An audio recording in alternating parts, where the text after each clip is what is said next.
All right, welcome everyone to another chapter, an edition of Seeing Opportunity in Devastation, Stories to Inspire, and these stories principally being told by my friend and colleague Ed Hatton.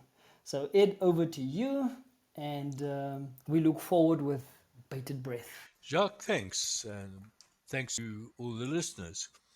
Um, we talked last week about the tortoise sticking his head out. Now that effectively all of the COVID restrictions have come off, yes, there looks like some draconian provisions in National Health Act, which is revisions that are out for comment at the moment, but they don't affect us today. So, really, unless you're in the event business of any kind, from church gatherings to sports events to commercial events, um, there's little restriction on doing whatever you can to produce your business, your income. So, and we've been so used to lockdown. We've got become so defensively mindset that it is quite a tough task now to start turning from just lurking behind the walls and turn to a more winning style of play. And we see this in sports teams, especially when they are in the lead and they defend and they defend and they defend and they defend, and all too often they lose the game because once the other team starts catching up to them, they can't shift them gear into playing in the other team's half, into um, trying to score against the other team. They've just got into this total mindset of defense, and it's actually quite hard to move out of that in a business sense as well.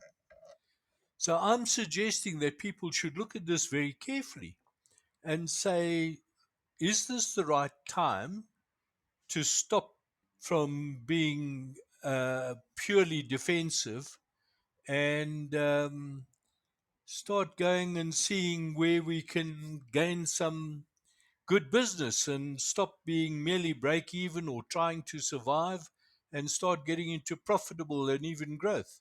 In the old medieval castles, I think I mentioned this last week, there was always a tiny little gate in the wall, very inconspicuous, um, somewhere behind one of the towers where, unless you were really close, you didn't even know the gate existed. And it was called a sally port. And the reason that it was there is when you were in this situation of your castle being besieged and you were sick of defending and wanted to get aggressive, you sent your troops and their horses to the sally port, and the sally port was just big enough to admit a horse through. And you assembled them in the shadow of the tower where no one could see, and then your mounted knights or your cavalry would go out and wreak havoc among the enemy. And if you did that enough, the enemy would get frightened enough to withdraw. And so your turning of defense into attack became extremely effective. So, my question at this time is the time to open that sally port and look out and say, where can we go and do things? Where can we go and create additional business? Where can we grow? Now, you probably don't in your business have a pre designed sally port. You probably haven't ever set in your strat plans that we will have a 2 year COVID epidemic, which will cause everyone to lock down mentally as well as physically, will do massive damage to the economy, will cause huge unemployment, retrenchments, and where for a year or two, we probably will just be in survival mode. Now, this excludes those very good businesses, and there's some very good ones, which have grown substantially during this COVID period. especially people who could be regarded as emergency service. Repair, repair people, for instance. They are busy, busy, busy. Some of the other businesses where there's been a pent up demand, like sale of property and rental of property, where there's been a pent up demand, where they're very, very busy at the moment, and many other types of businesses. So I'm excluding them. They're the lucky ones. They've got a different problem. They've got a lot of business, but also a lot of competitors. But that's a different problem to what we're talking about today.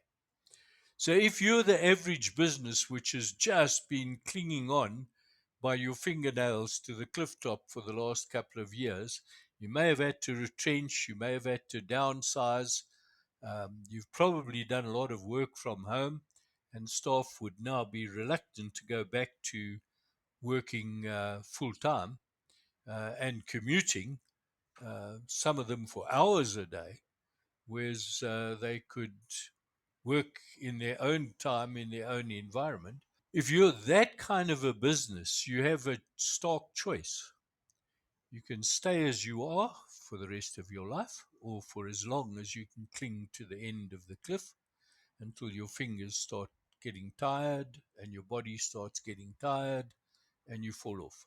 Or you can make some moves to get forward, to get on top of the cliff, get away from the edge of the cliff, start making real business.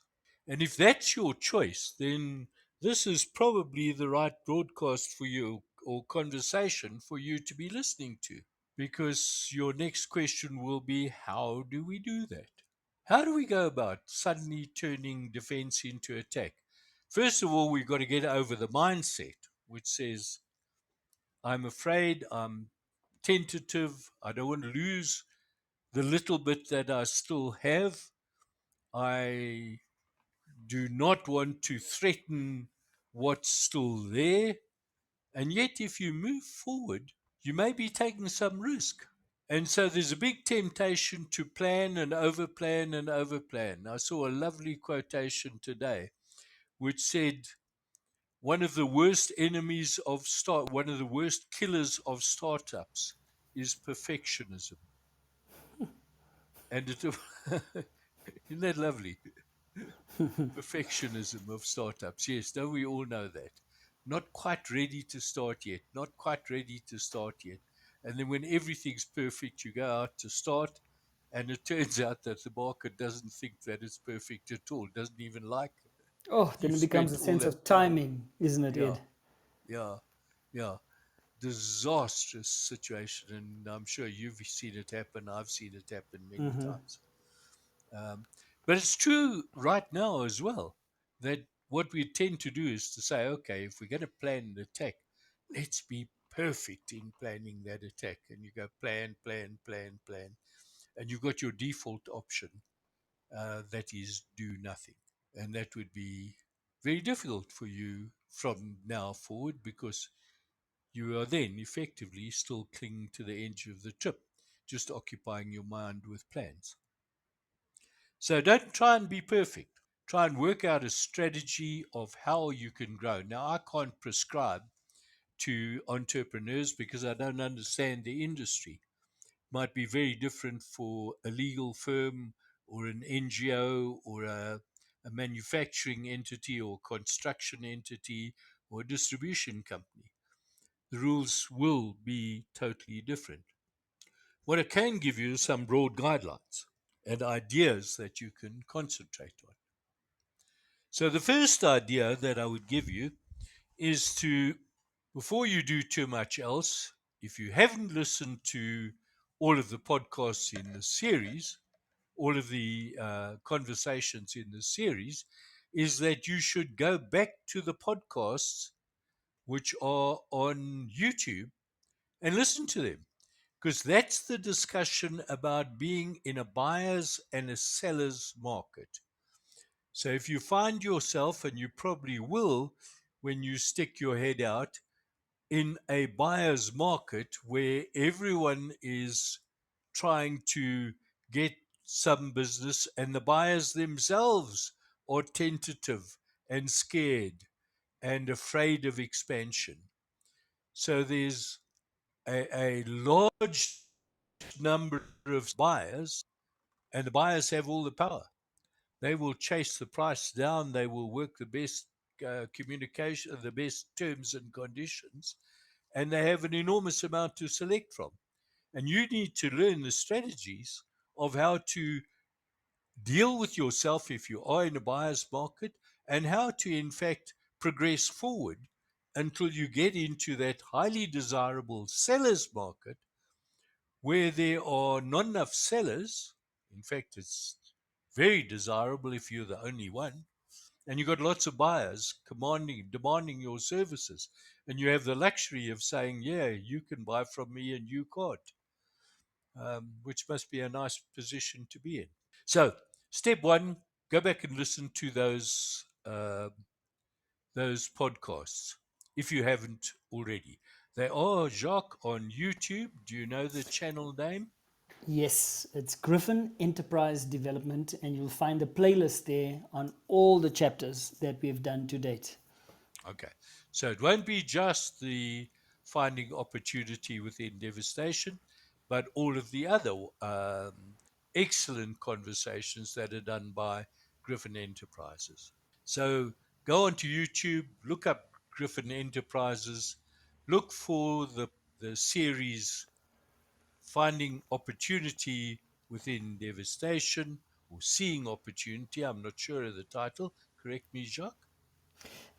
Yes, Ed, seeing opportunity in devastation, specifically stories to inspire. So all the Stories to chapters are inspire. there. Okay. Yeah. And then have a listen to those. That'd be a good first step. And then from there, you can probably plot some strategies around the side. A second recommendation that I would make that you look at is to relook at pricing. You know, price is probably the most underrated marketing tool that we have. We spend probably, almost certainly, we spend less time looking at our pricing than looking at any other element of our marketing or sales. We spend far too much time examining minutely our website, all of the uh, written documentation that goes out, the downloadable setup, the podcasts, the videos, the information that appears on your social media, on Twitter, on Facebook, on Instagram.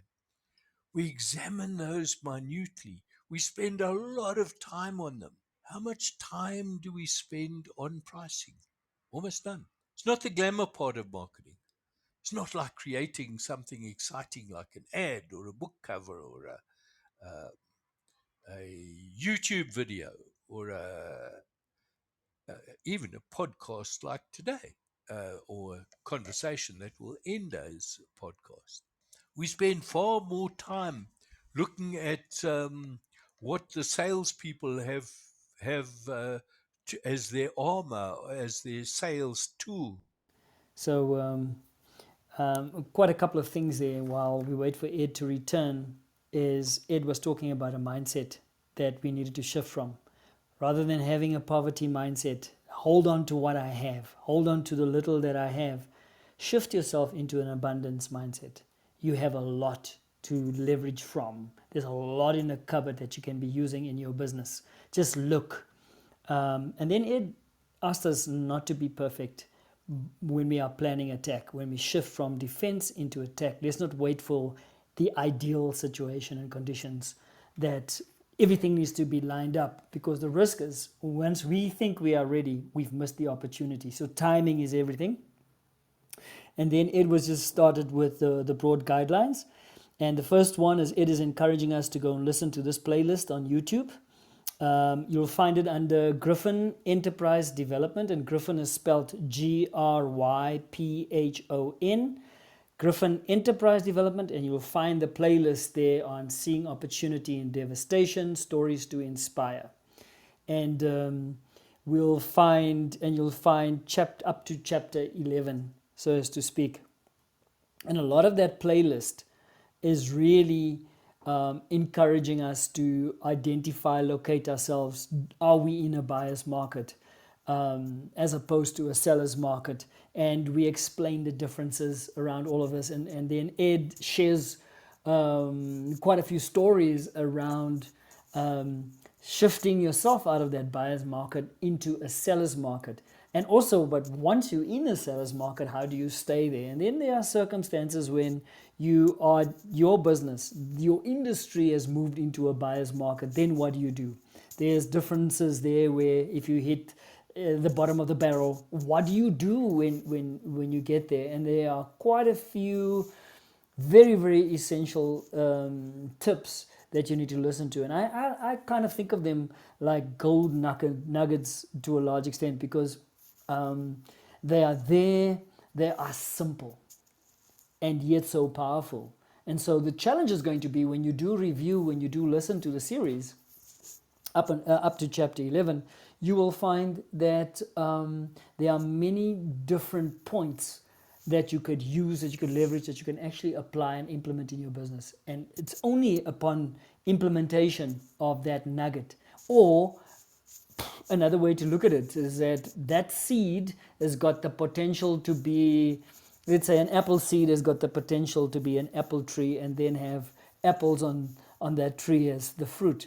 But as long as you keep that seed in the palm of your hand and protect it, you will never experience the growth of the tree and therefore the apples as a result. So you got to plant it, and you got to water it, and you got to make sure that nothing digs it up, removes it from the soil that it's in. So that whole cultivation process is the same with these golden nuggets that you are getting within each one of these podcasts. So I'd really want to encourage you to access the YouTube channel. Once again, Griffin Enterprise Development, and you'll find the playlist there.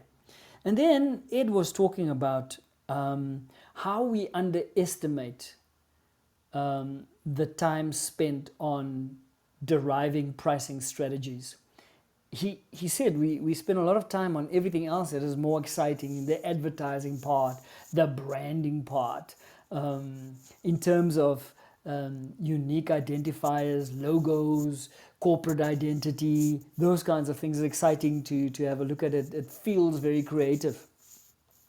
And then also putting together advertising messages to reach our target markets. But he says, and this is just where we lost him, is that spending the time on something that is not as sexy as everything else within the marketing planning and strategies is your pricing strategy. And I can just tell you is it means you're going to have to look at, first and foremost, your financials. You got to examine what's been happening in your books. You know that bookkeeper, whether you have an internal bookkeeper or whether your bookkeeper is outsourced, or your accountant even in your business, is looking at those figures and making sense of your profitability. Is your pricing right? Are you generating the kind of margins that you are aiming at? Is your price set at the right level? If you find yourself in a seller's market, obviously your pricing strategy is going to be quite different as opposed to your pricing strategy in a buyer's market. Just generally speaking, in a buyer's market, is your target market, your consumer is extremely price sensitive, and so you got to find clever ways and means to differentiate yourself even when the prices are low, and try to fight to sell on value even though there might be a price war going on. In a seller's market, well, you know what? You promote the value, the demand outstrips the supply, and so you have a wider latitude to set the kind of prices for your target profitabilities as much as you want. And so first and foremost, what is the art of the possible when it comes to pricing? And I would say it is understanding what your bottom line is. What is break even for you? For example, out of all the revenue and the activities and all your overheads and all your expenses, do you ensure that you are not running at a loss. You're not operating at a loss, and therefore your price, that is your break-even price, where you know the bottom line is zero. Then anything from there is where you could go and set your price, and you could have a target profitability, and sometimes these things are just like an accounting exercise. According to the books, you know what you need, you know what profits you require, and therefore you set your price, your markups, your target profitability, and off you go. However, there's the reality check that's happening in the marketplace right now. We are finding price inflation happening.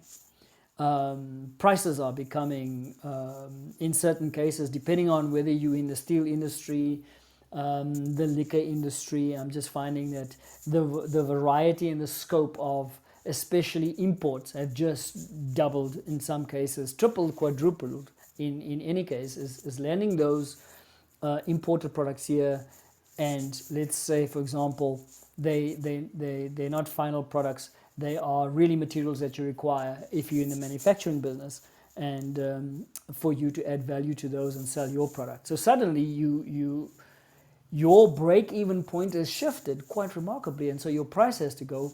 Yet the marketplace is extremely price sensitive as we are emerging from this COVID, or the impact of COVID-19 and the associated lockdowns that we've been experiencing. So what are your competitors doing? What is the price parity like amongst the competitors? Because everybody's break-even has shifted, not your own. So where do you take your lead from? I mean, so many people, if you think about the hotel industry at some point, is trying to get the South Africans to travel a bit more internally, to travel more domestically, to come and visit different places, and therefore book a hotel visit. And there's lots of discounts and so on. So obviously the pricing structure within the hotel industry has been severely impacted upon, and yet some have actually gone out of business because there's only so many discounts you can be offering. There's only that. So basically, there's an optimal level of balancing low pricing, trying to attract price-sensitive consumers to your business, and also watching your break-even point, because that point is the absolute line that you do not want to cross. So for you to stay afloat, covering your expenses, we said in last week's podcast, it was very clear, is that, shifting your mindset. Do you take a little bit more risks? Do you try different campaigns to selected portions of your target market, and see whether or not the different things, the different strategies that you're employing are not yielding the kind of results that you're looking for? And it's really the same with the pricing. It's basically looking at, all right, as far as the pricing strategy is concerned, there are so many that you can think of. Entrepreneurs normally in the sort of SME range goes cost plus, right? Cost plus a markup, and that's all that it is required. Sometimes, if you look at value pricing, is what is that value of the service or the product in the mind of the consumer, relatively speaking. Truth be told, we all don't want prices to shift. We all want lowest price, but we still want the value from that product or that service. And understanding what's happening in your industry and in the marketplace is so important. So, the point number one is calculate your break even. Look at your cost. Examine the revenue that you're generating. Speak to your bookkeeper and ask him this particular question. It's just, what is my break-even point? What is my, and even to the point, what is my break-even pricing level that I should be setting for the product that I'm selling or the services that I'm providing? Once you know all of that, then combine it with the research. Look at what is happening in the marketplace, and because of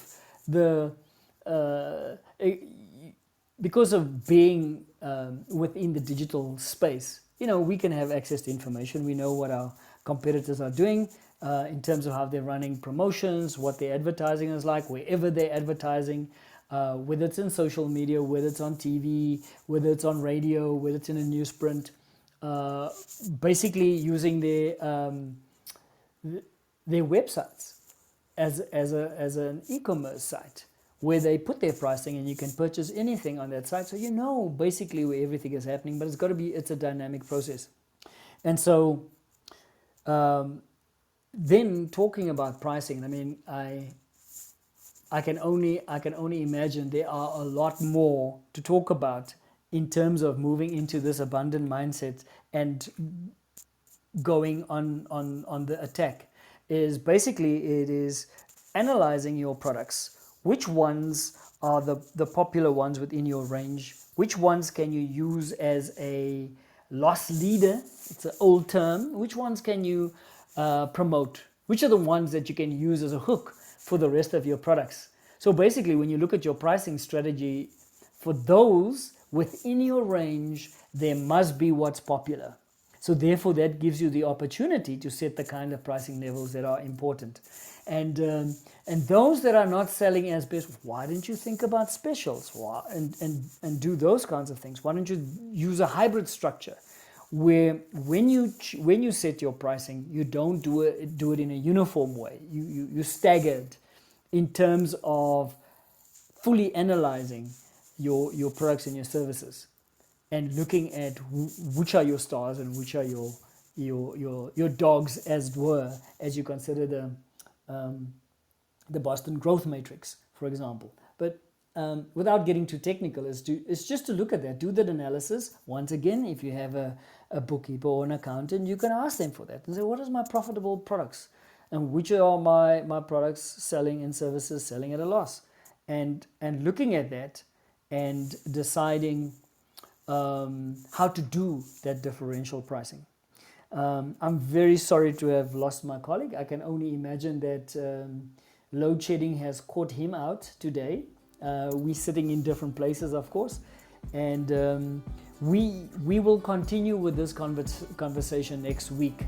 So please tune in next week for the continuation, right, of this conversation around turning defense into attack. Thank you one and all for joining us this afternoon, and until next week. Bye for now.